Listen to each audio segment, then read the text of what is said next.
Did you ever play Bel'Veth and you just lost and you have no idea why? Then I'm gonna teach you exactly how you should play Bel'Veth. For those who don't know me, I'm Grim, I'm a challenger player since set 1 and I've been helping people understand this game a bit easier for the last few sets. In this video I'm gonna show you exactly how you should play early game, the items you should make, the order for the items, late game boards, and the secret sauce that I think people don't really think about when they play their board. Now, when exactly you should play this board? For example, I like to play this board when I have a Qiyana 2-star early game. Briar, it's fine also to carry the items, but she's a bit stupid when it comes to like carry certain units. So Qiyana 2 is the best bet. Frontline, of course, Cho'Gath is the best because it allows you to play Void early, but Bruiser works, Defender works, Juggernaut works, anything that just provides you some frontline for Qiyana to like kill some units. A small trick you can do with Qiyana early game is to put her actually third row, not frontline or second row, because this way there will be enough frontline units and Qiyana can get a better angle with her ult. For those that don't know, Qiyana ults in an angle and she can hit multiple targets, dealing more damage early game. Now that we talk about the early game, let's talk a bit about the items, because here is very tricky exactly how you make your items.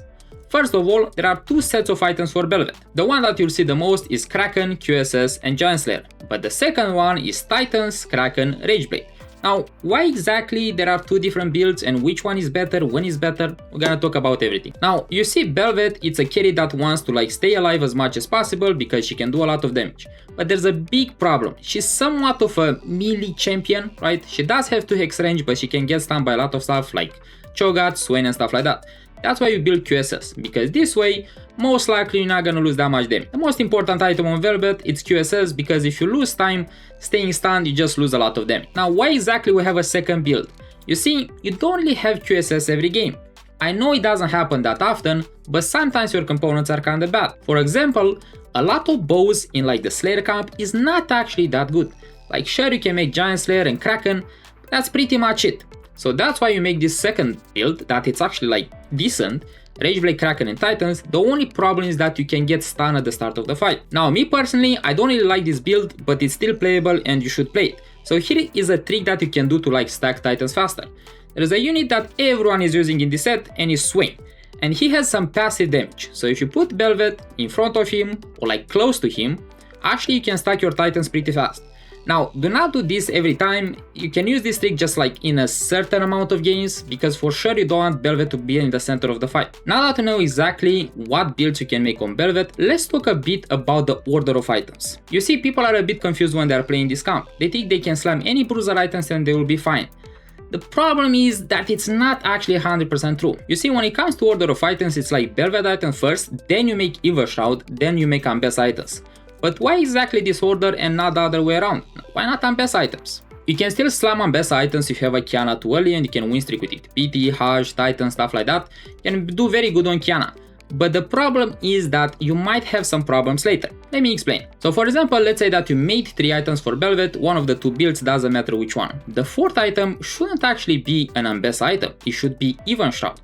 But why exactly Even Shroud? You see, there's a big problem with this camp. You don't really have someone that can use Last Whisper. Sure, you can play Senna from time to time, but you will not have it at level 8 all the time. Now that being said, Even Shroud can be used on a lot of champions that you have in this camp. For example, Swain or Cho'Gath or If Herald. You see, you're playing a bruiser camp. Pretty much you play melee carries that you want to burst through the tank and reach the backline carry as soon as possible, because if they stay alive, it's gonna burst your entire camp. This camp is pretty much kill or get killed. So when it comes to order of items, make the Bel'Veth items first because they are pretty important, then make Even Shroud, and then you can slam any items on Ambessa. This is the beauty of the camp. Ambessa is a very good champion that can use a lot of items. Here is a list of items you can use. You can make BT, Titans, Age of Night, Striker Flail, IE, Dead Blade, Hand of Justice. Anything that has a glove and a sword pretty much goes on Ambessa. So next time when you have 3 items on Bel'Veth and you can choose what item to get from Carousel, don't take something from Ambessa. Prioritize Even Shroud, get the Armor Shred, and then you can slam anything on Ambessa because she's a very flexible carry. Now when it comes to variation of camps, there's a lot of them, so I don't want you to get dizzy. I'm gonna show you some variations of the camps with Juggernauts, with Bruisers, with Reef Herald, without Reef Herald, but you can save this for later. Let's talk about what's the core of this camp. The core of this camp, it's actually very simple. It's Ambessa, Bel'Veth, Rek'Sai, Swain and Sion. After you have these core units, you can add anything that like helps you add more synergies on the board. For example, you can add a Reef Herald, you can add Rek'Sai and have 4 Void, you can add 4 Juggernauts, maybe with like Singed and Shyvana. What's very important here is that you have a Slayer, you have some frontline synergies, and you have Vanquisher for your Ambessa.